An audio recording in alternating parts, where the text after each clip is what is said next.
Hello, friends, and welcome back to Recap of Skam, Season 4, Episode 7, We Must Stand Together in Skam, Season 4, Episode 8, The Biggest Losers at School. Bruh. Yeah. I have a new favorite scene. Oh. I just keep trading scenes and getting, new favorite scenes. I really am. Bruh? Do you know what it is? I can think of, 10 different ones, because these two episodes were so fucking good. Yeah, they were. I forgot how good they were, and, there are so many good. I know there are certain scenes that we're gonna have a lot to talk about. Judging by me and what my favorite scenes have been in the past. I don't know. What do we think? I can think of a handful, but, I don't know, we'll have to see when we get to it. I know there's one scene, we actually got a lot of voice messages about a certain scene. Oh. Yeah. So. Oh, yeah.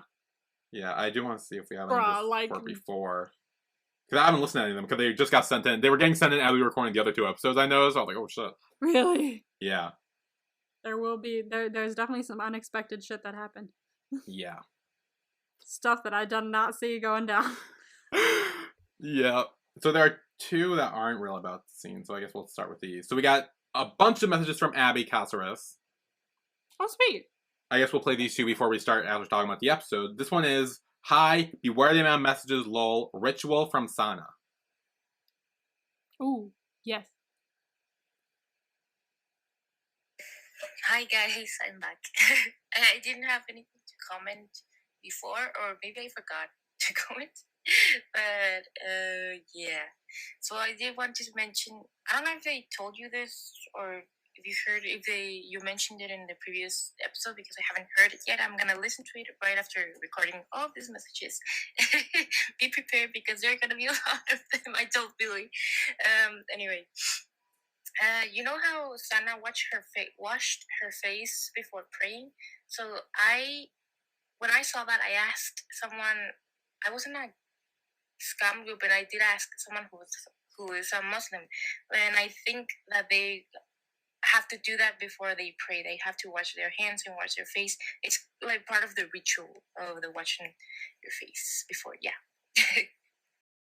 Makes sense. I see that. I don't know if I thought I heard that or knew that before, but I do think that was a thing where, I think in the first episode where she's at the party and she goes in the bathroom to wash her hands and face, and then she tries to maneuver her way through the other room, trying to make sure not to, touch really anyone, because, I think washing her face is more a purity cleanse and, yeah, before you pray. Making yourself, clean beforehand. Yeah, so I definitely see that. Yeah, I see that for sure. Yeah. And then the next one we'll play now, we'll play a lot more later on, but is Nora said that Wilhelm doesn't love her. So another thing I forgot to mention is how Nora said that William William doesn't love her, and I think that an important thing that we should really keep in mind when it comes to relationships, and even though they're young, so they're still learning, is that you shouldn't really assume what the other person feels. You shouldn't really assume that that's exactly what they feel, and I think it's an important thing to remember, because Isaac said this in the previous season. Let me check the quote real quick. He said, "Det var du som controller ditt folk," which is, you only feel what you feel, so you really shouldn't assume what other people are feeling.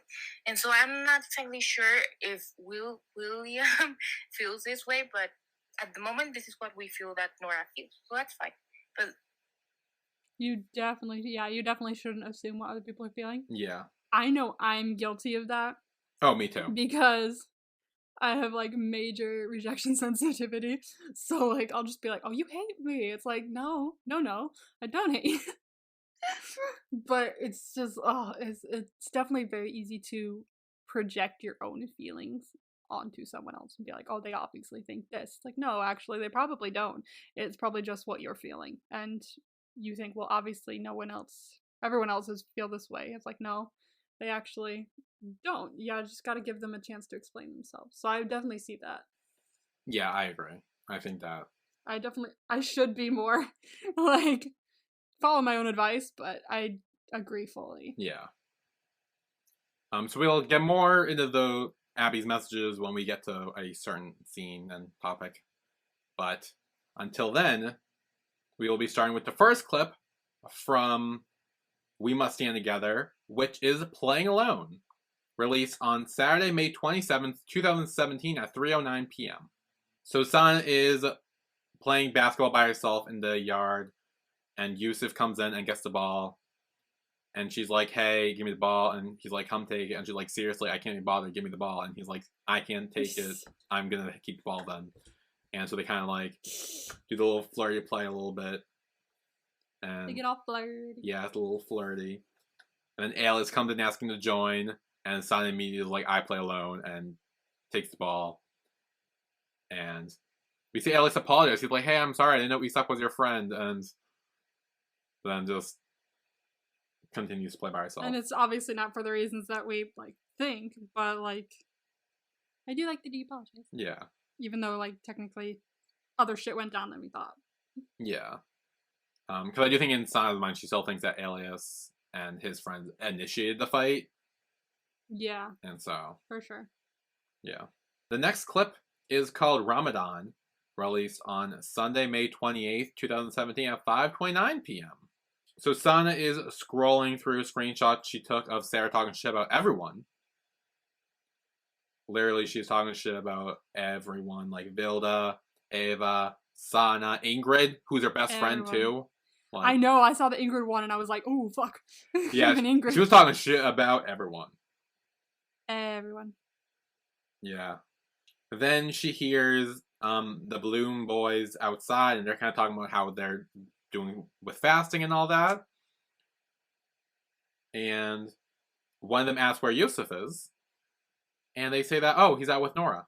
I still at this point was like, no, something else. Yeah, you're like, no, this is I not. truly did not believe that they would end up together. They were starting to end up together. I was like, no, I swear to God, this is going to be one of those switcheroos where she's like, what are you talking about? No, we were talking about something Okay, different. so was there any point during these two episodes where you thought that before it gets revealed? Like, even for like a little bit, be like, oh, maybe. A very small part of me for half a second when they were talking and she was like, oh, I have something to tell you. Or like when they were talking in person after Yeah. she said I had something to tell you. And she was like, I already know. And I'm like, no. It's like half of me for half a second thought. And then I was like, no. Now this definitely feels like a setup. Yeah. For something different. And because Sana hears this, we kind of cut to her crying in her bed. Yeah, poor Zana. And then she sees Nora's email password on her notebook. Bro, and she looked over and so I was like, fuck, what are you doing? Bad idea. So... Did she ever... Oh, she did. Yeah. That's right. Okay, yeah. Oh, yeah. It's all coming back now. Yeah, she, Oh, that's... Oh. Okay, wait, okay. It's all, like, coming to me now because she didn't... Spoiler for you, she didn't email because she wanted to help. She emailed because she was jealous and wanted her away from Yosef. Now it's all like, oh, shit. Okay. In Sana's defense, I do think she wanted to help Nora as well. I think... Yeah. Like, but I wonder how this is gonna go. yeah. Oh.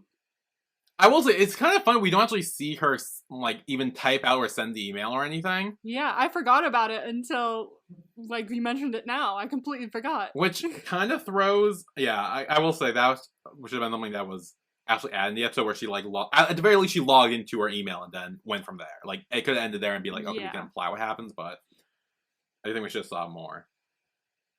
I had zero clue until you just mentioned it again, and then it all just came rushing back to me and connected in my brain. The next clip is called Sarah North 2. Yeah. Oh. Yeah. God, this is a mess of an episode. It's so messy. Which was released on Tuesday, May 30th, 2017 at 2:15 p.m. Susanna created Sarah North 2, which is Sarah's profile just with a 2 to be, like, different. Yeah. And... Second one. Yep. And she goes to her post that she had the Sarah talking shit about Ingrid post. She goes to that one specifically. We see it's been up for a bit and no one has noticed it. Yeah, that's what I noticed. I was like, no one's looking at them. And so she tags Sarah first, looks out the window to see her reaction to it. Oh, all this transpiring is very true. I also love how it's like kind of silent for this part. Like, we hear some, like, dramatic music and everything, but it's kind of silent, and we just see reactions outside the window. We don't see, like, anyone yelling or going, "What's this?" Like, I like how it's very toned down, and we just see how they react to it. Yeah. So Sarah is kind of looking at her phone. We see, and she's like, "Oh, what is this?" Like, kind of like, "Oh no." It's like, fuck, what's And this? then Sana tags Ingrid Oh, fuck. in that one. Now they'll notice. And we see Ingrid kind of like show Sarah, and yeah, and before anything else can happen, Nora shows up and interrupts Sana's thoughts. Yeah. And is like, "Hey, I want to talk to you about something." And this is what you were talking about, the like half second where you kind of fell for it, where Yeah. she's like, "It's about Yusuf," and sounds like, "I know, it's fine." And Nora asks her, like, "Do you like him?" And she's like, "No." Like right away, she's like, "No," which Yeah, it was this part kind of where I thought maybe, because her whole instinct was to first ask if she liked him. So I was like, oh wait, maybe she's asking because she doesn't want to date him if Sana wants to date him. But I still was like, but I feel like there's something different going on. yeah. I swear. And then we kind of see Sana go out, and she confronts Sarah about the post where Sarah was talking shit about Sana. Giving her some kind of mental alibi. Yeah, which is smart, because she essentially is like saying, like, "Hey, take this shit Yeah. down. I don't know who did this, but take it down." Like, and then Yeah. storms off. Which Smart. what Sana's doing in this moment is wrong, but she's doing it in such a good manipulative way, which I kind of Yes, like it's one of those. Like it. It's one of those things where, like, obviously you shouldn't be doing this, but you're a fucking genius. It's kind of like with Isak in season 1, where he did that whole big thing, and it's like, this is bad, but I kind of respect it a little bit, because you are doing it very good. I respect the hustle. I do. It's good. The next clip is called "Someone's Attacking Us," released on Wednesday, May 31st, 2017 at 10:49 a.m.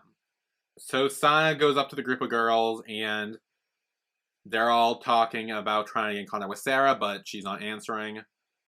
And we start to see that they're all kind of worried about her.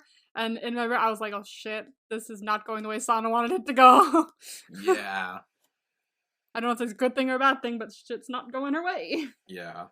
She misread the situation, and now you can see her start to go, fuck, this is not gonna go well for me. Yeah. We see that Sana actually deletes the account after this. Yeah. You can tell she's like, this is not going well. I should probably delete the account before I fuck up more. Yeah. The next clip is called "The Group for Us Who Have Been Subjected to Cyberbullying." Ah, yes. Released on Thursday, June 1st, 2017 at 3:45 p.m. So Ingrid adds Sana to a group chat called "The Group for Us Who Have Been Subjected for Cyberbullying." And Ingrid said that she talked to Sarah, and that those messages were from a long time ago, and that she's sorry for all of this, and kind of is saying that Sarah is working on figuring out who did this. Yeah, she was like, oh, she's going through all her old chats, and I was like, and the moment she said that, I was like, fuck, they're gonna think it was Isa. Yeah. This is not good. Sana, you're really fucked up. But then the girls start thinking that it could be Vilda. Yeah, and I was like, fuck, because, like, she says no, it can't. What do you mean? They're a different color. And then, despite all the messages she's sending, which happens later in the episode too, but despite all the messages she's sending, they're already on a roll. They're already talking to each other. It's because, like, I think when Sana sent it, someone sent it, like, right after, and, like, they kept adding where, like, her message got lost in the shuffle. So they didn't even, I don't think they really saw that, and they kind of just, like, were like, oh my god, it's Vilda. And she's like, oh fuck. Shit. Things are getting bad. We Yep. fucked up. This is why we shouldn't have done it. But then Sana sees that Jamila's in her kitchen. And so far, they're civil. Honestly, they stay civil. And I like the conversation that they have and everything. It shows that, like, there's no bad blood still. Yeah. They're outside sitting on a swing, then they chat a little bit. And they kind of talk about, like, Jamila, who is now, I think, graduated. She kind of like, hey, did you have that teacher who, like, always wear the same shirt? And she's like, really? That's gross. And it's kind of like, they're bonding. They're talking about how they're fasting and everything, and Yeah. we see that despite everything that happened in the past, they still have that little Yeah. connection, which is nice.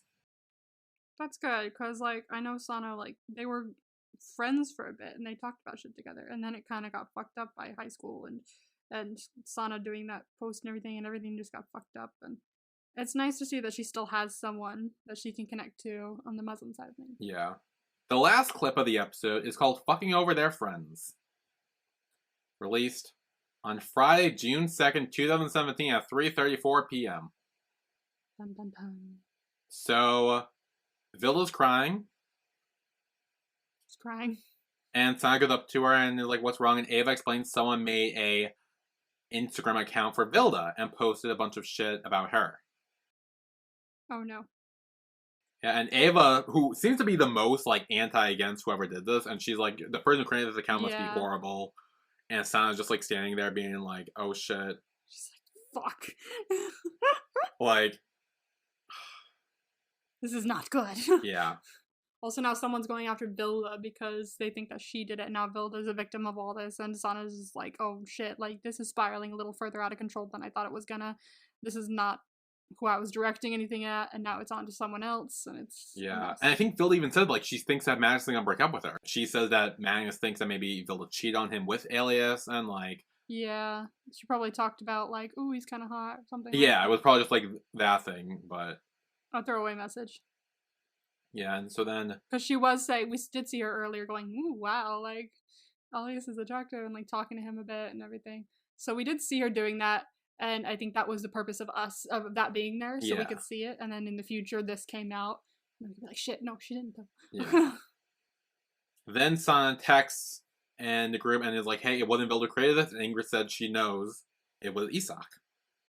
Oh, fuck. And it's not like, no, it wasn't him either. And she's like, yes, it is. He admitted it. Oh, shit. And then And honestly, I knew Isak would do that if they accused him of it. I could feel that he would do that. Yeah. I was like, honestly, at first I was like, oh, fuck Isak when he finds out. And then I'm like, actually, if Isak found out that Sana did this, he would probably... He's a very forgiving person lately. So I feel like he wouldn't be mad. He would just be like, okay, are you okay? Because shit's going down and you seem to be like mad at everything. I feel like we should talk. Like, why did you do this? I don't feel like he would be immediately pissed. And they do talk, because Isak is right behind her when she turns around, and he's like, hey, so what you been doing? What's going on? And they talk. And I like this conversation. This is a good conversation. Yeah. Yeah, they talk a lot about how Sana feels about being a Muslim in Norway, and how, like, there are so many racist people in Norway, and, like, all the looks she get, and all that stuff. And,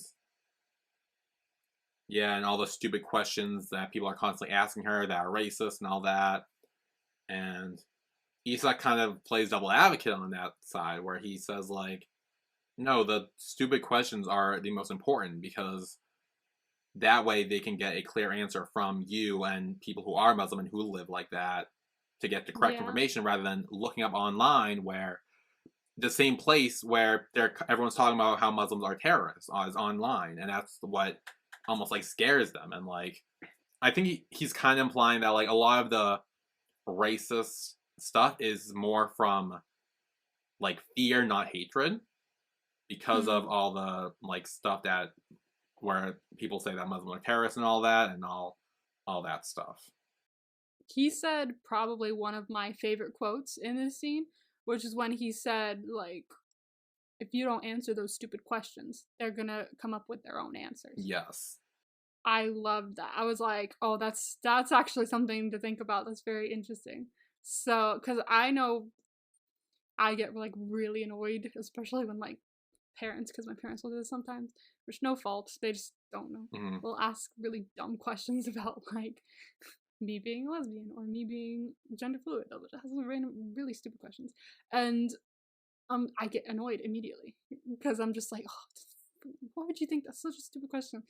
And obviously, if I don't answer that, like, they're just gonna come up with their own conclusions on what it is, rather than me educating them. So or educating anybody that asks me questions like that. So I didn't even really ever think about that, and now he said it, I'm like, that's actually a very good point. Like, maybe I should answer some of those stupid fucking questions so that people know. So Yeah. it made me think that one. And this is where Abby sent a bunch of messages, mainly talking. I feel like this is a good place to have it because it's mainly about religion. Yeah. So we will be playing some of those. This is the first part of religion. That one too. Long messages. But you talk about religion, and I also wanted to pitch in about my experience with religion. I'm not religious. I don't think I ever was. But I did grow up in a Christian household. So I grew up in that religion, but I wasn't, like I said, I didn't feel like part of that religion. So like right now, I'm not religious at all. I don't like religion. And I agree with that. I think religion can give you a lot of anxieties and problems with your self-esteem. And yeah. So I remember that when I was in church, I always told you that you have to be kind to each other, that you have to be friendly, that you have to include other people to make them feel like home because you're like brothers in Christ and stuff like that. But I always felt so segregated whenever I went to church. No matter how much I tried to be friendly, I always felt so separated, like they didn't want me to be part of their groups. I definitely see that. My mom was born Catholic. She grew up Catholic, and I don't know what I was baptized as. I might have been baptized Christian, but I was baptized. And I know I did go to church every once in a while when I was younger. And then when I was older, especially like right after COVID, I would say, while I was still living here, I started to get into church again. And I started going again because I really liked the church I went to. It was a very inclusive church, and everyone there was really nice. And I fully agreed with the whole everybody be kind to each other thing, and that's what I liked most about it. And that's how I felt it should be. Like, I felt that, obviously Christianity is like it's a religion where it's like, be kind to each other, be nice to each other. And I feel like a lot of people get lost in all the little details in the Bible and don't remember the basis of it, which is to treat others with kindness. And that's why I originally got into it, because I was like, that's my main thing. I like to be kind to other people. Mm-hmm. So obviously this is where I should go. And after I moved, I definitely lost that and decided to get out of it a little bit. And now I don't really have religion at all, which I'm fine with. I've never really been that religious. I kind of got back into it just specifically for the lessons I saw. Like, I didn't even really read the Bible when I got back into religion. Like, it was more just I went and I was like, let's all be kind to each other. These are the lessons we can take away from going to church. But I do agree with the whole, for some people at least, and for a lot of people, religion causes anxiety, because that's what Sana said. In, I don't know, it was like one of the previous episodes where she says, I think she says just that actually, like, there's a lot of anxiety around religion because a lot of them you just have to follow rules very specifically. Some of them are a bit looser on that, some of them aren't, and it's just really is stressful. I think it was Yusuf that said that actually. And I do definitely agree. I remember him saying that, and I remember agreeing with it 100% because, like, everyone has this way of what they think a specific religion should be and what rules a specific religion should follow. And if you don't follow it, you're not a good follower of that religion. And that's just pure stress, in my opinion. Like, I don't think I could do that. So that's one of the reasons I don't really do that anymore. But, I mean, to each their own, but I definitely agree with that. Yeah. No, I agree. I did grow up like Christian and all that, and like you, I went to church every now and then, not a lot, like not every day or whatever. And I think we talked about this before because I'm getting very deja vu. But yeah, I kind of realized that I prayed or like I believed in God mainly because I thought I was supposed to for a lot of the time, and I was kind of like, oh yeah, that's what my mom and dad did. That's what everyone says to do, and like. It went until I got older where I was like, oh, I don't know if I ever really did. I kind of just went along with it because I didn't really know anything else. So. Exactly. Yeah, that's my experience with that. I used to head up Bible study groups when I was, like, growing up. I think I was, like, a teenager or something. I knew nothing about the Bible, but I would, like, watch all these kids. I would be like one of the kid watchers where all these like 7-year-old little boys were running around and I had to watch them and come up with like cute little lesson plans with like, I don't know, building blocks and marshmallows or some shit. But I remember doing that like every week, and I literally knew. I don't remember anything about the Bible. I don't even remember if I knew anything back then. I had one, but I don't even remember if I really read it and took it in. I would just be like, let's build this Adam and Eve related thing or something like that. I just be like, this thing seems good. Make this, children. Yeah. So we got a second part about religion from Abby. And it's not like they were being mean or anything, but it's just, I don't know if you felt it, that kind of vibe that no matter what you try, like they always separate you. Like you're saying, like you're not part of this. I don't know how to explain it, but it was really weird to feel so segregated in a place that was supposedly supposed to be like home. And I feel like that's one of the things that they teach you, but they don't teach it well. It's that they are really segregated and really inclusive, I guess, but no, exclusive about the people that they try to include into their group relationships. And so I didn't feel comfortable there. So I stopped going to church because I didn't feel happy there. I felt so weird. I remember one specific time where my family over in Maine is very Christian, and when they lived here, we would, whenever we visited them, every once in a while, if we visited them like on a weekend day or a Sunday, we'd go to church with them. And I would usually leave when the kids left, and I went with them to their like kiddie Sunday school things. Because the adults would stay for like the bigger like worship stuff, and the kids would go off and play in their own specific aged rooms, and I'd go with the kids because I was like, I get along with the kids, I'm gonna go play with them. Even when I was like 16, 17 or something like that, I was like, I'd rather go watch the kids than sit in here. And I think there was one time where they were like, oh, stay with us, like don't go with the kids this time, let's you stay with us in the church and we'll just learn some stuff. And 5 minutes after that, while everyone was singing around me, I started to cry. Like I was so stressed, I burst into tears. Like I was like, I don't want to be here. I really no. Like this was just when I was figuring out too that I liked girls as well. So I felt like, obviously not by my aunt, who's very sweet, although a little misguided when it comes to things like that, still very nice about it. I still was like, my big thing was because I was just figuring that out now. I was looking it up and then being like, oh, churches hate me. Like that was like the first thing I was like faced with. So I was like, I don't want to be here. I'm very stressed. So I started crying, and then my aunt brought me outside and was like, deep breaths. And she's very sweet, but she was like, this is God speaking to you. And I was like, it's not. But I was like, it's really not, but thank you. Like I was like so deeply panicked.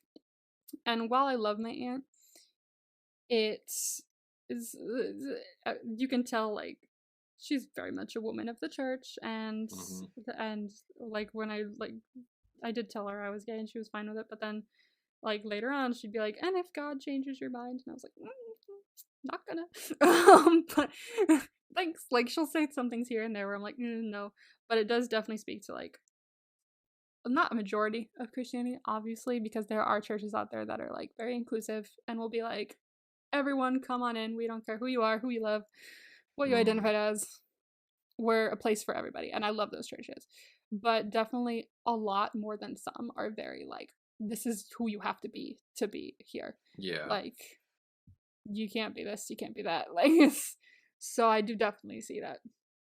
Yeah, I agree.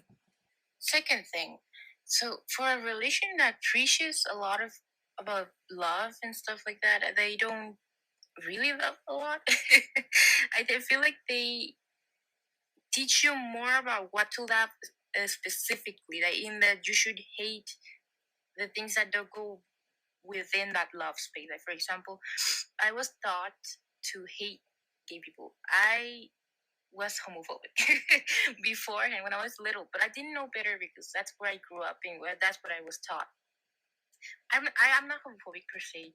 That I hated them, but I didn't agree with it, but because I didn't know it, and but I was always curious about it, and I remember that there was a time in middle school when one of my friends came out to me as bi.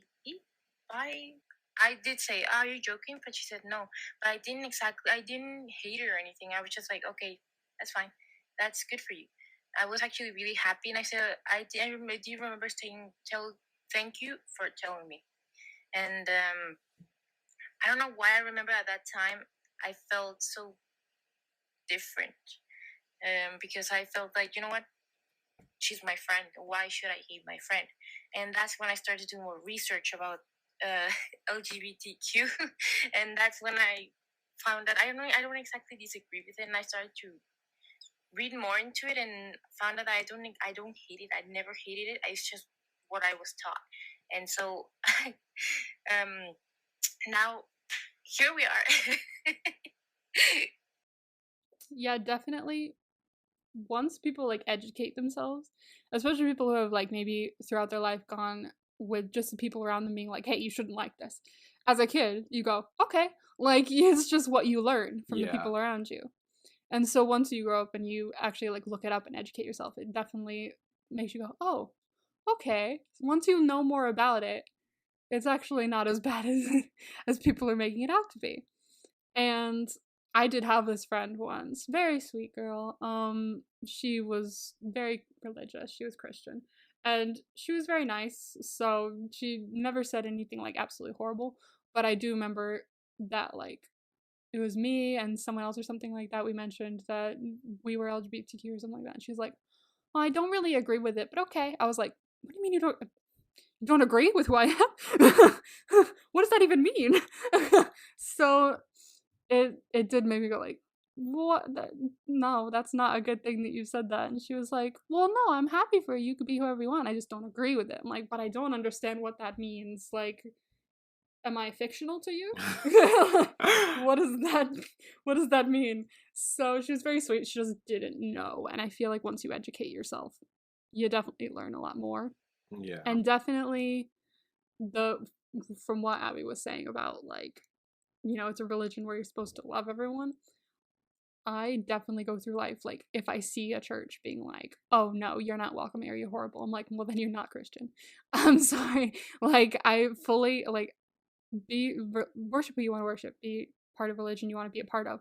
But Christianity, at least from when I experienced it, especially the more recent time I experienced it, should be all about loving your neighbor. And Jesus was all about, you know, loving your neighbor and being kind to others and helping others and you know, being a good person. And if you're not, then you're not following whatever Jesus said. Like if you're saying no, you're horrible because of the decisions you make, or I don't accept you for who you are, get out of my house. Like if you say any of that shit, you're not Christian. I'm sorry. You're just brainwashed. Like Yeah. no offense to anyone, but like it's if you don't preach kindness and sincerity like Jesus did, Mm-hmm. then you're not Christian in my opinion.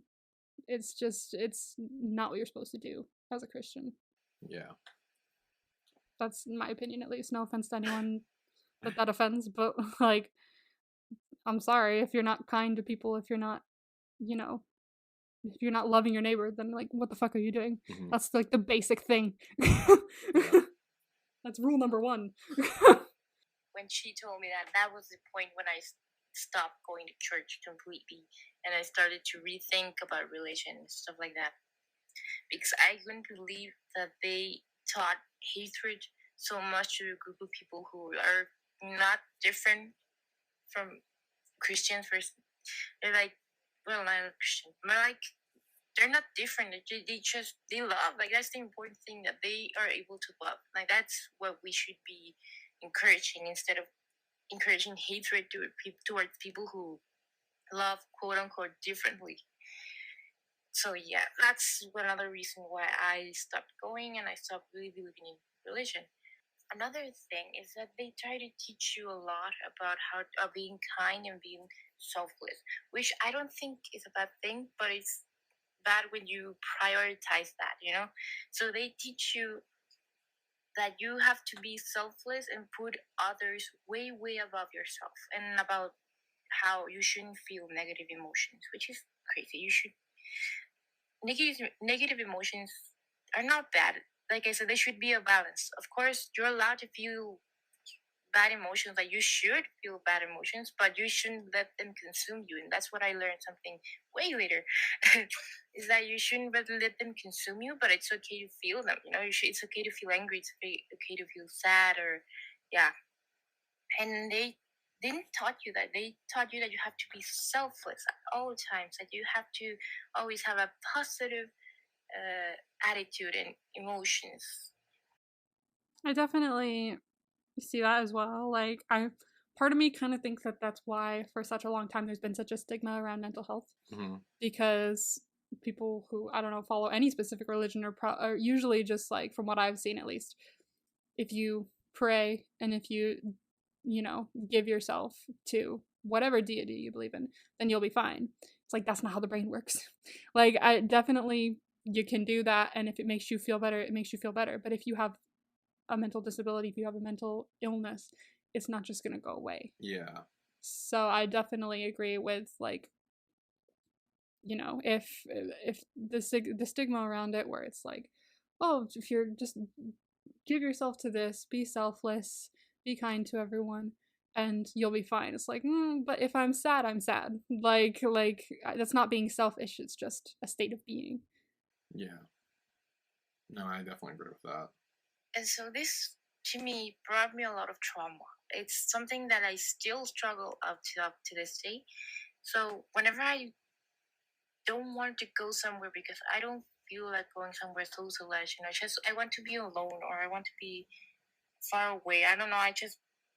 When you don't want to go somewhere that the rest of your family goes to, or your friends and stuff like that, they tell you that, oh, it's bad. For example, if you don't want to go with your family, it's bad because you don't love your family, and you should put family above everything because family is important and stuff like that. And yes, I get it, but at the same time, I don't get it, because you should really, if you don't want to go, like, you're not forced to do that. It's okay to have your bad days. It's okay. And I wasn't taught that. Definitely religious trauma is a thing. I know a lot of people who Yeah. have gone through like religious trauma because they've like grown up in the church and everything, and then they come out of it, whether it be because they're LGBTQ or something completely different, but they come out of it going like, hey, like, I can't set foot in a church because all these bad like panic attacks and memories will come back to me. And I definitely felt that the one time I broke into tears at church. So, but I know people who have way worse religious trauma because they've had, stuff done to them, or they have such things instilled in them that it's so hard to break from it. And, think for yourself sometimes. I have breakdowns like a lot because of my ADD. Like, I think they're called like shutdowns or something like that.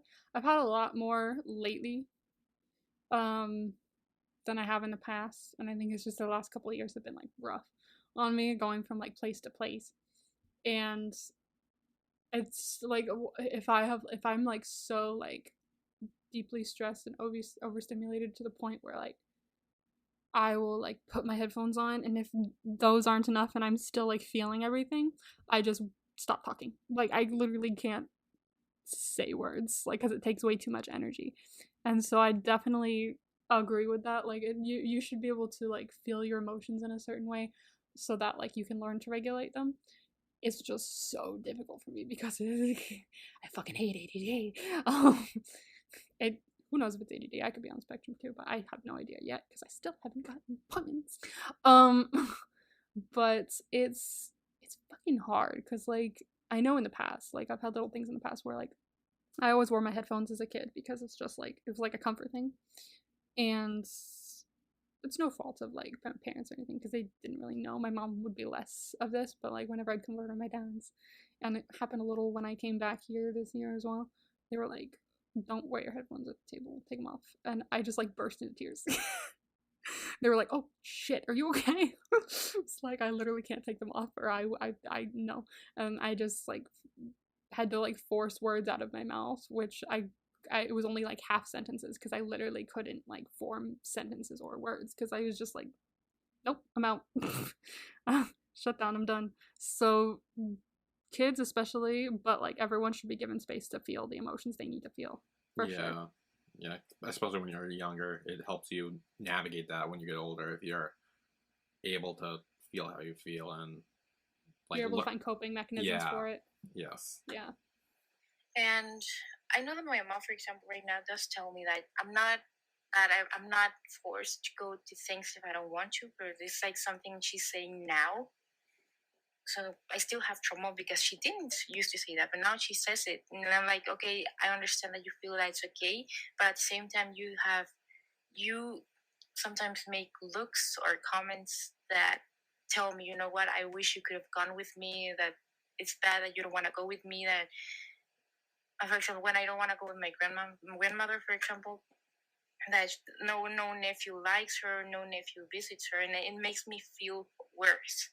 And it's like a lot of trauma that I got from religion, and I'm struggling a lot with that. So first, that's why personally I do not like religion, because it left me with a lot of problems that I'm still struggling to overcome. Yeah, don't guilt your kids, guys. Yeah. Don't guilt your kids. That makes things a lot worse. Yeah, don't guilt your kids. Please don't do that. Yeah. It also sucks if you don't know you're doing it too, because I feel like there are some instances where like parents don't realize they are guilting their kids.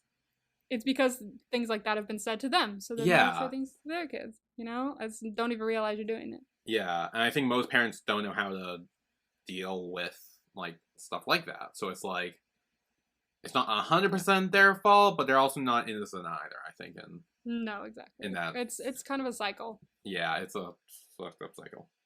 And also, there's the fact that, for example, when there are other people, like for example, my aunt's family, so my cousins and my nephews are Christian, and also my best friend, my best friend who has kind of like my sister and her mom.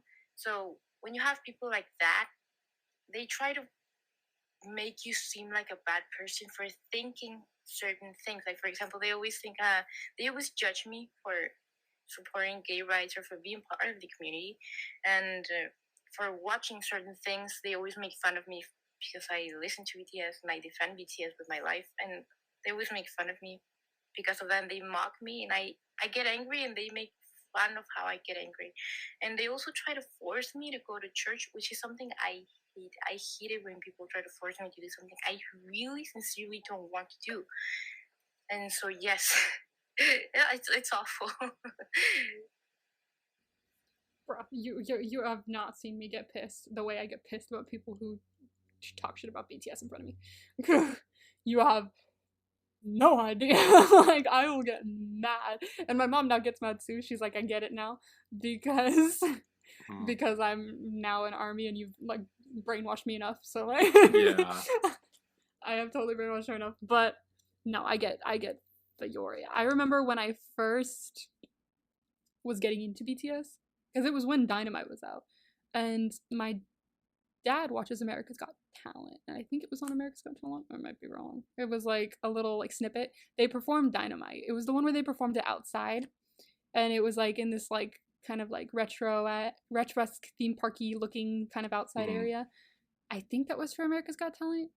I don't remember. And so my dad watches it, and I was so excited. I was like, Dad, BTS are performing on America's Got Talent. And he's like, oh, I actually saw that. And I was like, yeah, what'd you think? He's like, looked like a bunch of girls. And I was like, do you want to say that to me again? That is the worst thing you could say to me. I swear to God. I got mad. I was like, you want to say that to me again? Because I swear to fucking God, if you say that to me again, we're gonna have a problem. Yeah. It's really worse when you're at work and some of the people you work with say things. Because that happened to me once where like it was when I was going to Vegas to the BTS concert. Yeah. And I didn't tell my boss or my coworker that I was going to the BTS concert. I was saying I'm going to Vegas with my friends. They were like, "Oh yeah, look, you should go do something there," and they were looking up things. And one of my coworkers was like, "Oh, BTS is performing," and my boss was like, "What's that?" And he was like, "Oh, just some Asian group." And my boss was like, "Oh, then don't go to that. Like, just skip that." And I was like, just like, okay, yep, okay. And I just like, cause like it's my boss. Like I can't say them to my boss and shit. Like I'm just like, ooh. No, I would have turned around and would have been like, that's why I'm going. Like with like gritted teeth. Cause I know they will make comments that aren't great. So I tend to avoid that stuff with them at my workplace. But yeah, no, I definitely. I have no filter. So at like all of my workplaces, I'll be like, hey, do you like K-pop? I like K-pop. Like I made a friend at TJ Maxx, so it does work out sometimes. Like Yeah. So, but I haven't spoken to anyone close about it really. Like if I hear anyone talking about anything remotely close, even like the other day, like I was at work and someone was talking about like concert tickets on Ticketmaster, and I was like, please say it's for a K-pop group, please say it's for a K-pop group. And they just started talking about like, I don't know, some kind of rap or something. Someone mentioned Coldplay, and I was like, they're not talking about K-pop. So I try and like listen in to see if anyone will mention it at all, but unless someone mentions it first, or I notice something that's definitely K-pop related on a backpack, like what happened to TJ Maxx, Yeah. then I won't say anything. But if someone fully said, "Oh, don't go to that," then if you're going to Las Vegas, I would have been like, "Too bad, that's what I'm doing." Because I was just like, okay, because I made it seem like I was just going on a trip to Vegas with my friends. Like that was like my cover. I have lots of cover stories about doing things at work. You're like, don't worry, I got them all. Yeah. So that was one of them, and I was just like, and I was like clenching my nails into my fist so hard because I was like, oh my god, and like, yeah. When someone says anything about BTS to me, I get really mad. Yeah. I know that like I've like inadvertently taught people not to say certain things because of how mad I get. Like my dad has never mentioned once again to me how they're like a bunch of girls because he knows how I reacted the first time he said it, and he's like, I shouldn't say that again. I was like, and he eventually did like Dynamite, so I got him there. Okay. I got there. He was like, actually, I don't mind that now. I'll hear it come on, and I'll be like, oh, this is fun. I'm like, yes, some kind of victory. But when people say little things to me, even if they're like, because they don't know much, it still makes me mad. That's another like, oh, maybe I should answer the stupid questions instead. Yeah. But I get mad. You're like, you don't have not seen me get mad except for when I get into my K-pop groups, man. Someone says anything. Yeah. And then there is the fact that one time I went to church again, like it was years ago, literally more than 6 years ago. And I went to church again because I wanted to give it another try. And I remember that the day I went there, they started to give a speech about the role of a woman. And how a woman should be submissive and should be caring and loving toward her husband and cook them and take care of the children and take care of the house and a lot of horrible stuff. They tried to paint it in a really positive, beautiful, nice way, but honestly all I could hear was awful stuff, and that like literally cemented my idea of not wanting to go to church, because the moment I try to go, they tell me all of that stuff. Like, really? So yeah, I don't have a good relationship with religion. It left me in bad shape. It's the way I burst into laughter when I heard that. I know. I was like, Jesus. Yeah. And here's the thing. My mom has grown a lot about that, because I remember that before she used to wish that, and it's awful to hear, and I'm so sorry that you're gonna hear this. She wished that they would put the Russia laws here for gay people, and I was really shocked when I heard that, and I gave her a speech about how wrong it was. Yeah, nowadays that she doesn't agree, with gays, but she respects them. She's like, okay, it's fine if they live their life, it's their choice, and if they love, that's fine, as long as they don't do anything bad. Like, it's growth. And she has watched some videos with me. Of course, I do pick the ones that I show her because, of course, I'm not gonna show her Team Porsche because, like, oh my god, why? Oh, I just imagine I like have this. like her I mom watching literally Pin have. Forge, just be like, oh Oh wow. god. I literally have the same thought when I watch ones with my mom. Because, like, obviously my mom is, like, against anything. She just, like, some of the things she says makes me go, not gonna talk about this with her. But she's obviously supportive of everyone. I do believe that. But I still very much pick and choose what I watch with her. Like, that's why I said it multiple times on this podcast, like, with not me when like episode 10 came around. It was like the first episode, or episode 10, one where they had sex in the tent. I was like, this feels like a chill one. This feels like nothing really is gonna happen, sexually in it. And so I'll go watch this episode downstairs, and that's the one episode where they do it. Right at the beginning. Never mind. Okay, goodbye. I'm gonna turn the TV off and I'm gonna watch it upstairs. I gave her like a thing. I was like, actually, I kind of want to react to this. I'm gonna turn it off. Bye. And I ran away. Yep. See, this is why it's good to like educate people, because obviously her mom has changed her mind a little bit, or has changed at least a tiny bit. It's good. Like, educating people is very important, and I think it does show once you start to educate people that they do start to change their mind. Because it's just because people don't know. Like, if people grow up in an environment where all they hear is bad, bad, bad, bad in their ears, that's all they're gonna think. Because they don't see it for themselves. So I think once you educate someone, it goes very quickly from hate to, oh, actually, okay, go ahead. Whatever you want to do. I don't mind. Like, it can change very quickly because people realize very quickly, oh, this actually isn't a big deal. Yeah. And she actually watches Queer Eye with me, and she loves watching Queer Eye with me. Like I said, she's grown a lot in that sense. She watched A Tale of a Thousand Stars, A Theory of Love, Together,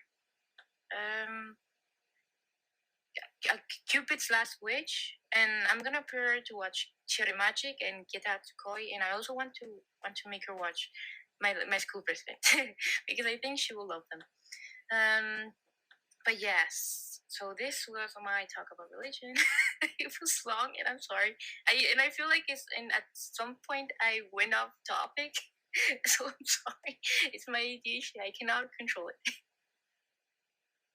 Fully agree with the ADHD. I get that way too. Don't worry. But I feel like one of those shows was different from the others. Did anyone else hear Cherry Magic? Yeah. Isn't that about sex? No. I mean, it's about a 30-year-old virgin who gets magic powers and can hear people. Because he's a virgin, isn't that not what it is? I mean, it's not sexual. It's a Japanese BL. It's not really that sexual. Really? I always thought. Well, I didn't think it was sexual because I saw like stuff come out about it and they like didn't even kiss. Really. It's like PG-13. But I always thought it would be like have some kind of sexual undertone because it was about a virgin who got powers. I mean, they kind of just like, oh, he's a virgin who has powers. That's the power. Like, it's not like. Interesting. Okay. It's not really. Okay. So now we have two more, sort of. One's called The Last Part of the Religion, and then there's one where they said, I lied, this is actually the last part. So, we got two more.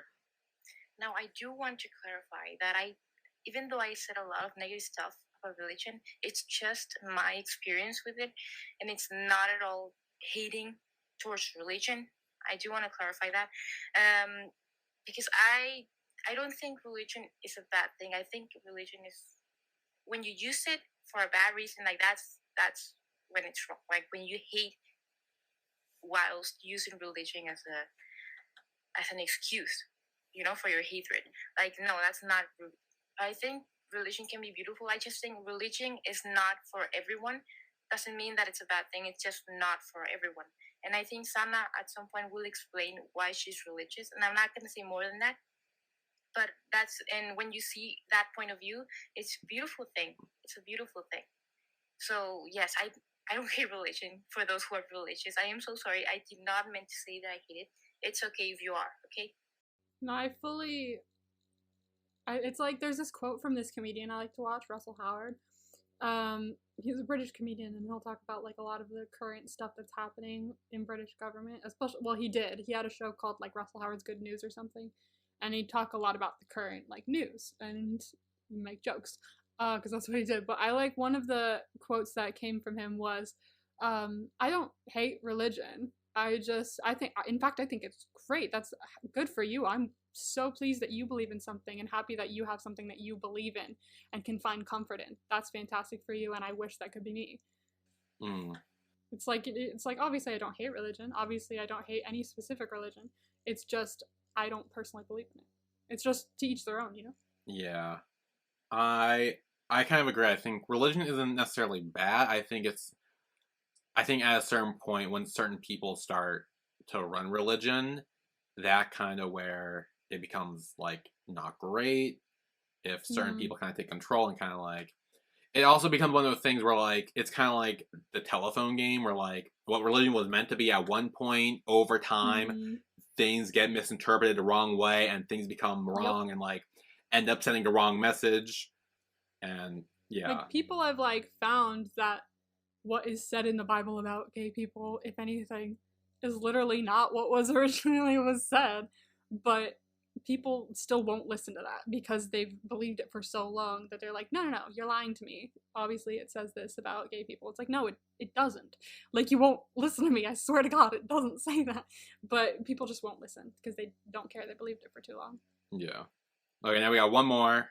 And I have seen people who are part of the LGBTQ community and they are religious. And I think that's a good example to see that not religion is not a bad thing for the LGBTQ community. It's just those who use it as an excuse for hating.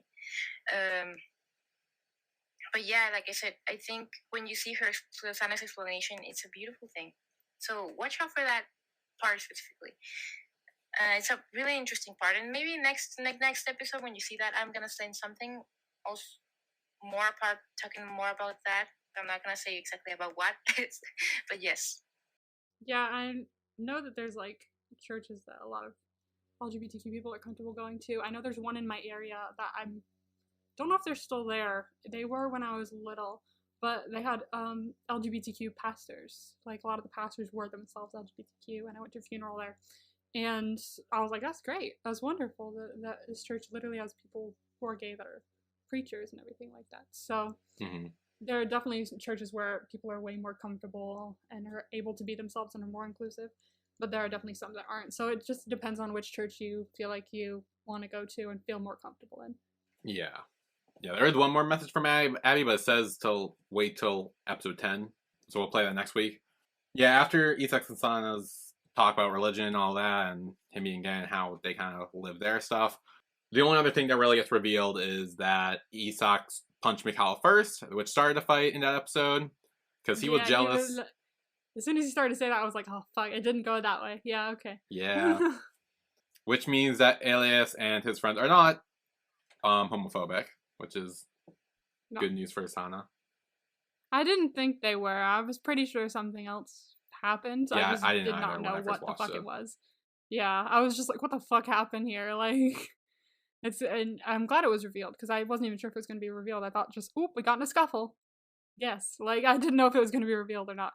But yeah, I didn't figure it was going to be about homophobia because I was like, I don't know. It doesn't really track. It tracks a tiny bit because of what Yusuf was saying before about Mikhail freaking out after Evan kissed him, and I was like, did something maybe happen with that? But like, I wasn't sure. So it's good to get closure on that one. So yeah, so that's it for Skam Season 4, Episode 7, We Must Stand Together. And we are going to take a break, and when we come back, we will talk about Skam Season 4, Episode 8, The Biggest Losers in School. Yeah. We will be back after this.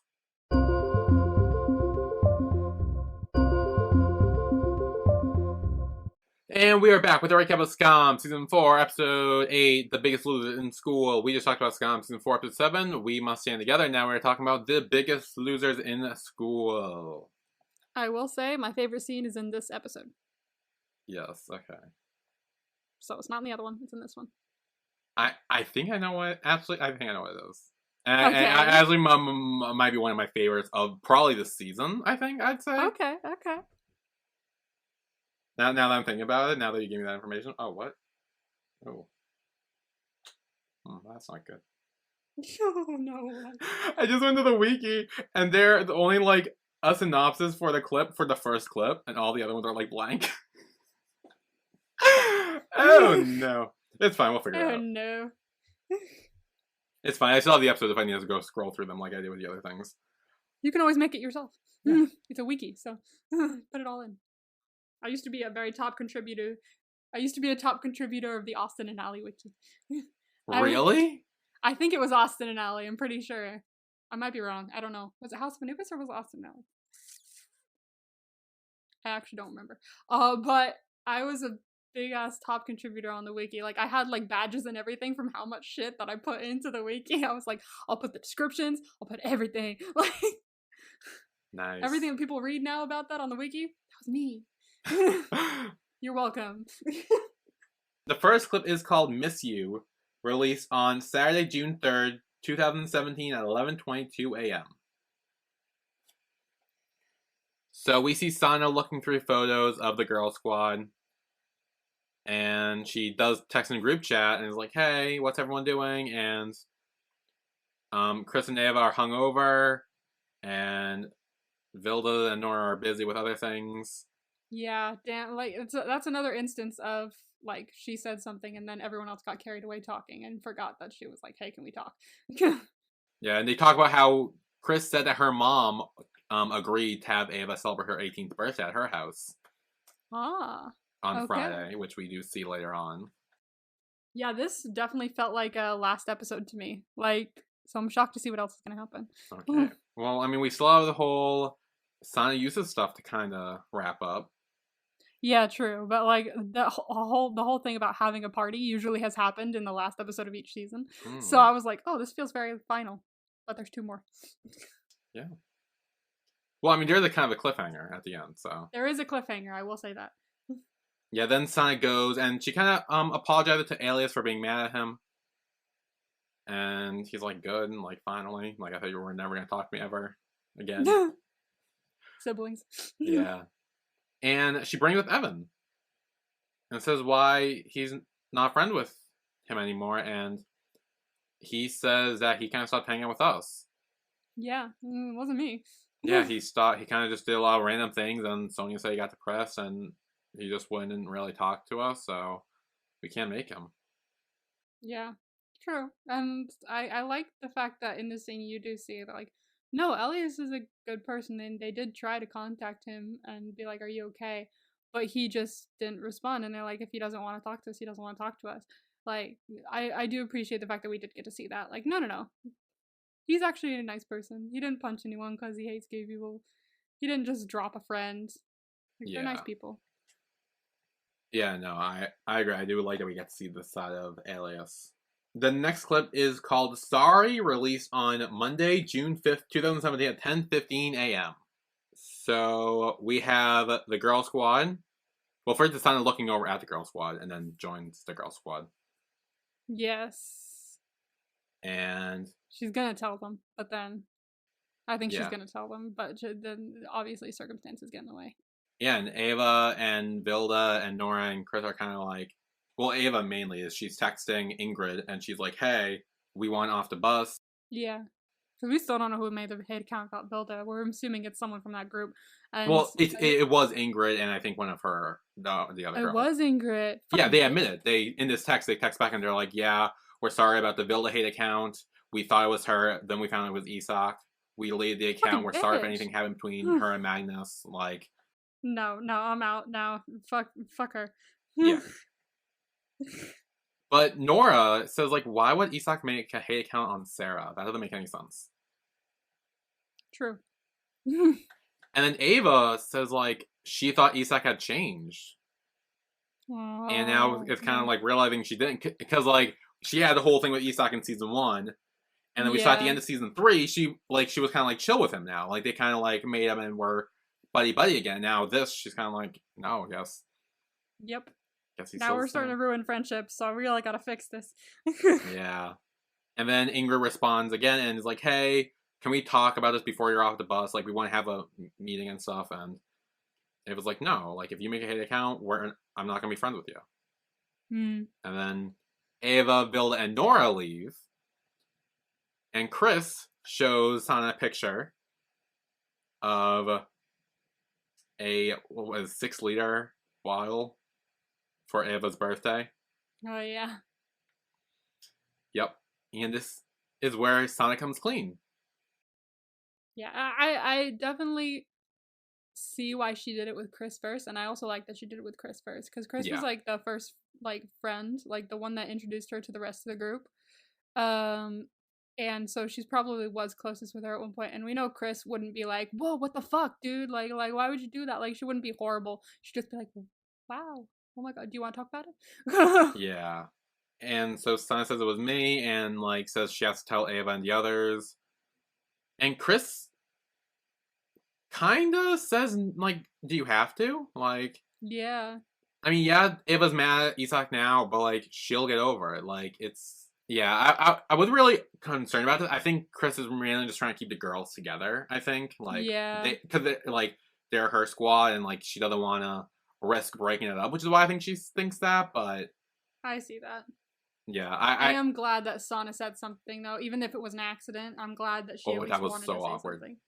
That I knew. I forgot that happened, and I'm like, oh no. I knew the second she started that message, I was like, oh fuck. I know what's gonna happen. Oh, We'll talk about jeez. when we get there though. The next clip is called Expelled, released on Monday, June 5th, 2017 at 7:54 p.m. So we see Sonic type out a few messages to Ava, trying to, you know, say something to her. Yeah. But then gets a bus meeting message from Sarah, which essentially says, hey, Wednesday after school, everyone needs to come so we can talk about like the situation, including those who dropped out of the bus. Like, if this gets involved in the school, then people will be expelled. Like, this is really important. We all need to be there and discuss what we're gonna do. Yeah. And in the comments, Ava and Vilda are kind of like, no, we should report to the school. Oh shit. We should. Now we're starting to get really bad territory. And Ingrid responds and is like, look, talk to us first. Like, we want to explain everything before you do anything. I mean, I know it's probably from a selfish place, but I do agree that everyone should talk to each other first before any rash decisions are made, especially when it involves expulsion. I agree. Yeah. I think they should all sit down and talk before they decide what they're going to do. Because at this point, if this gets out, then from what Ava and Vilda, I think is Isak. Well, what they all think is Isak will get expelled. Ingrid and the other Pepsi Max girl who's with her, like Fede or whoever the fuck that her name is, Yeah. would all get expelled. Yeah. And so obviously the main bus people are trying to protect Ingrid and the other girl. And then Sonic calls Chris, but she doesn't answer. And afterwards she texts Ava saying, hey, they're talking about reporting at the school. I have to tell them it was me or Isak will get expelled. The second she started typing that message out, I was like, she's not sending it to Chris, she's not sending it to Chris, she's not sending it. I knew. Because sometimes we'll see like the thing up top that'll be like, to this person or something like that, or have like a picture beside. No, I was like, fuck, she's sending this to Ava or someone. She's like, this is not gonna be good. Well, it makes sense because she was just typing out the message to Ava originally. Yeah. Then, that's why I was like, fuck. Then more comments in the thing, one from Olivia who says it's totally nerdy to report it to the school. And one from Sarah who says, I made up with Isak and he apologized. I understand you're angry with Ingrid and Leia for the Vilda account, but talk to them. If they report to the school, everything will be exposed and Isak can be expelled too. It'll also be very bad for the bus. And this is when Ava texts back to Son and is like, question marks? I don't think this message was for me. It is for real. Oh no. This was bad. I was like, dude, you were not texting this to Chris. I can feel it in my bones. What's that? Yeah. I always like to quote this, but I can't fucking remember what the exact quote was. I feel like it was, this here is a goddamn bitch of an unsatisfactory situation or something like that. It's from what's it called? Brokeback Mountain. Which I'm pretty sure you haven't seen. I haven't. But you should. Even though you'll cry. You won't cry. You don't cry. But it's still sad. There you go. You know, friend, this is a goddamn bitch of an unsatisfactory situation. That's like one of my favorite quotes from the movie because it's so funny to say. So then the next clip is called It Was Me, Not Isak. Oh dear. Released on Tuesday, June 6, 2017 at 4:10 p.m. So Sana's leaving a voice message to Ava saying like, hey, I told everyone it was me, not Isak. And I apologize to Sarah. Then Chris calls her and she gets in touch with her. And sounds like, hey, have you talked to them? And she says, not really. But they did chat a bit. And Chris says they're a bit mad, but she thinks it will pass soon. And they said that ever since the bus stuff happened, that Sana has changed. And that they don't really like her as much anymore. Oh, that hurts to hear because she starts crying, and it's like, imagine losing all your friends just like that, and finding out that they don't like you much anymore. Like, that's, ow. This is so heartbreaking, and it's so sad. She's like, do you think they'll come to the bus meeting tomorrow? And Chris is like, I don't know, but I'll be there. Like, I'll definitely be there. I fully, it was so interesting because I was like, oh yeah, she's gonna be there. And then when she didn't turn up for that, I was like, oh my god, not even Chris likes her. Oh god. Like, I was so upset. Then we kind of get a voice overlay of Sana explaining what she texted in the group chat to the girls, which leads into our clip on Wednesday, June 7th, 2017 at 3:59 p.m. Hope you have space. And her message is essentially, hi, when I was in 9th grade, my, a social worker said I had anger issues. And I thought, fuck her, she don't know what she's talking about. But now she's starting to realize that maybe she was right and she does have anger issues. She's angry that she's not Muslim enough. And she's not Norwegian enough. And she's not Moroccan enough. She's not chill enough or not pretty enough. Like, she has all these things where she's never enough. And she let it become so important to her that she would be able to fit in on the Rust bus. Because she wasn't able to fit in anywhere else. I definitely have felt that. Yeah. I've definitely felt that in my life where I don't feel like I'm like, especially in the past, like not as much recently, but especially in the past, I felt like I wasn't British enough because I lived over here and I liked the UK too much and wanted to live over there too much, so I wasn't an American enough to live over here because I'd always be talking about UK foods and be speaking like with an accent sometimes. And yeah, I fucking hate it. I was like, oh, do I not belong anywhere? Like, it's a horrible feeling sometimes. Yeah. Not feel like you're enough for certain spaces that you feel like you're supposed to be in. But then Sana says that she realized it's so important to her if she's Muslim enough, Moroccan enough, Norwegian enough. And it just, as long as she belongs with them, the biggest losers in school. She's sorry for what she does and she doesn't give a shit if she's expelled. She just wants them to forgive her.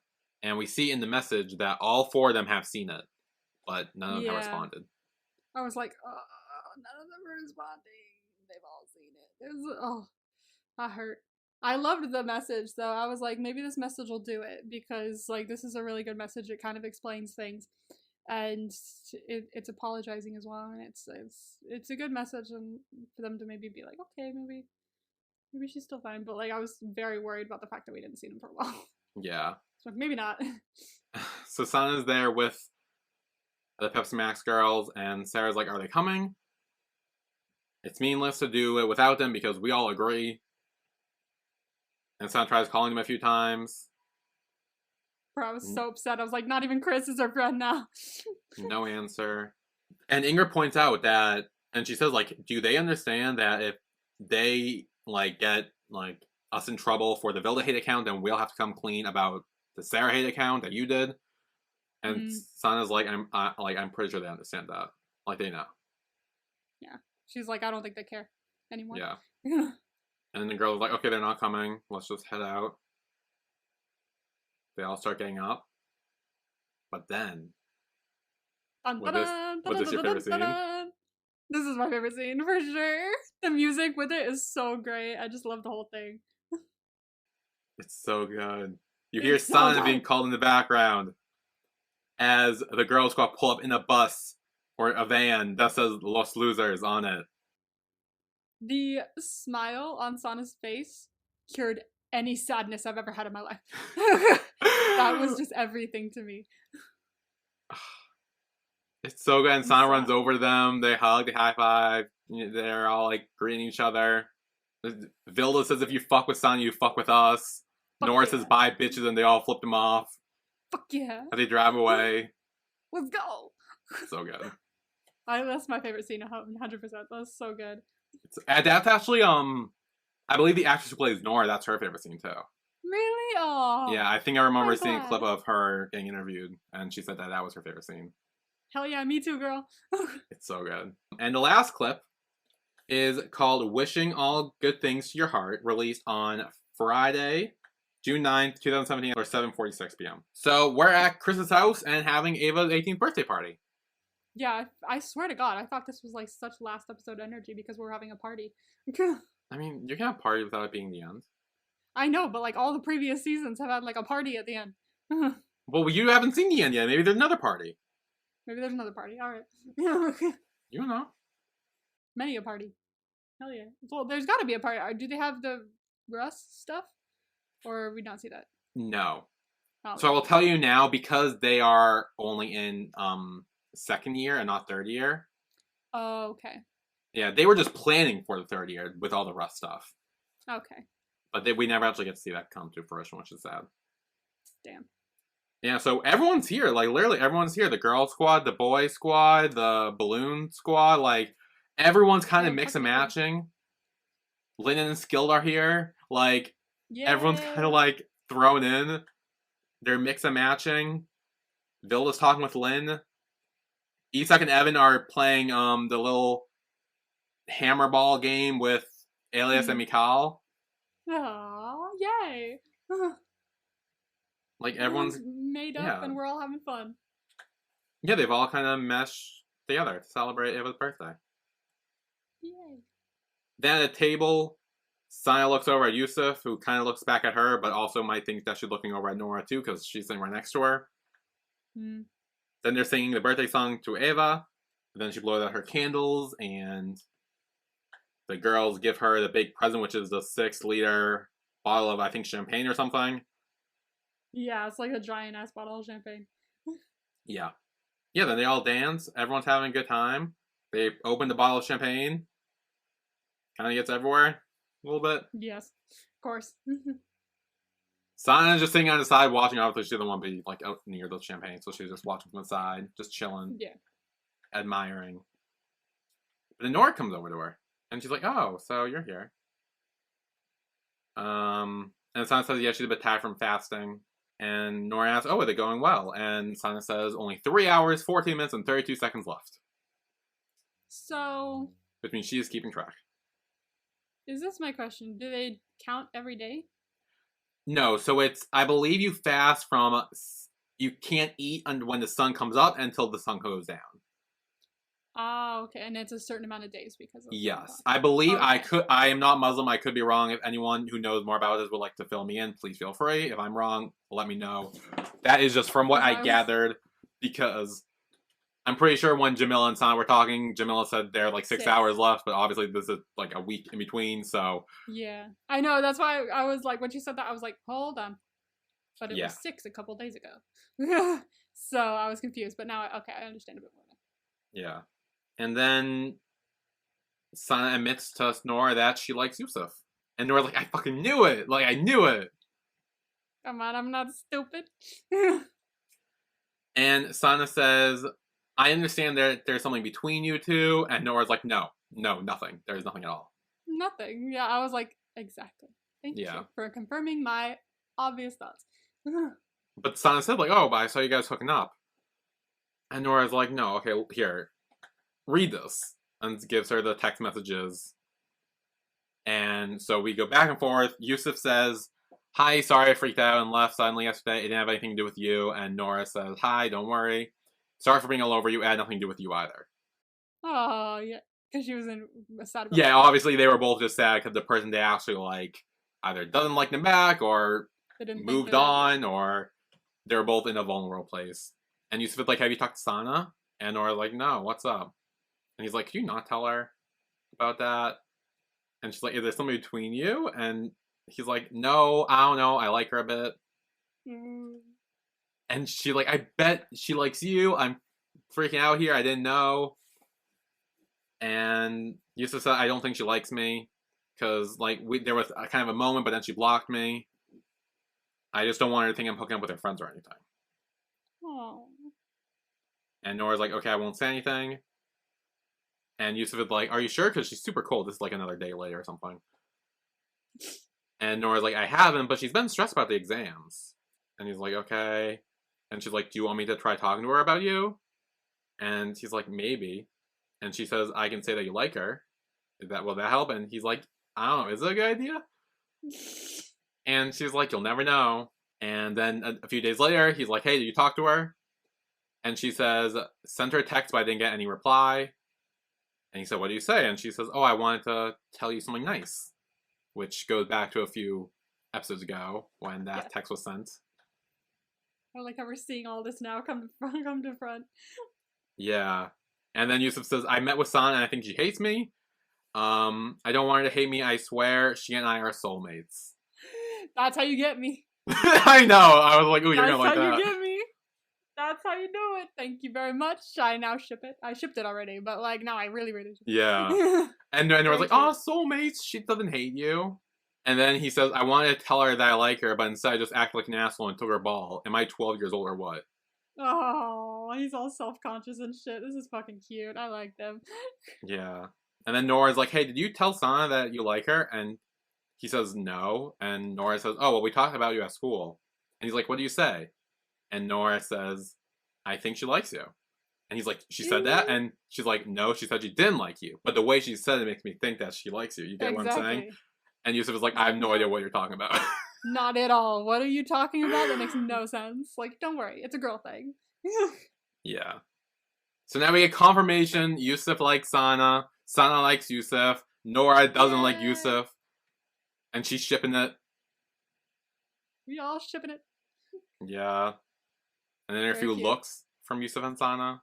Yes. But then Sana says, like, hey, I have to tell you something. I was like, what are you talking about? Like, I had no idea what this was. Because we didn't see her do the email thing, we had no idea. Exactly. We just saw her look at the email password. So I didn't remember that. And I was just like, what?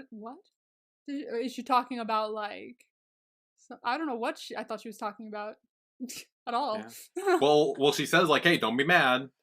And Nora's like, oh god, what is that? And I think for a second I thought she was gonna say, like, oh, remember when I was trying to get you to go out with, like, a bunch of different guys, or I was trying to get you to, like, go to this, like, mixer or something like that. I just didn't want you to date him or something. Like, I thought she was gonna mention that, but I was like, that doesn't seem like a big thing, so I don't know what it would be. No. Especially now that Nora knows it's not like Yusuf, but... Yeah. Well, before Sana can say anything, Ava's like, Nora.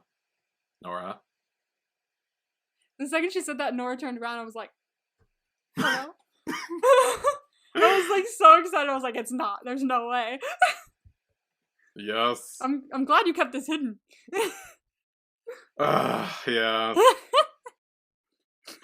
I also realized you probably kept it hidden because you just didn't want to talk about it. Yeah. So Wilhelm is back. Yeah. Fuck yeah. I was trying to get you so hard to be like, okay, they are done so hard. Like, that he will I never know. see it again. I was trying so hard. I had no clue. You did well. I had no clue.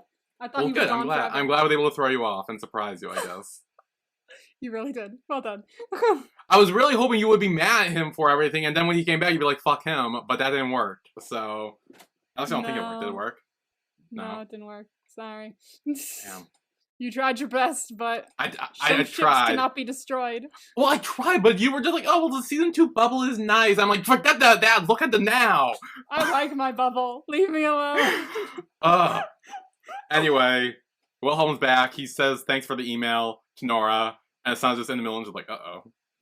I know she stood up, and I was like, oh, she emailed me. Yeah. Oh dear.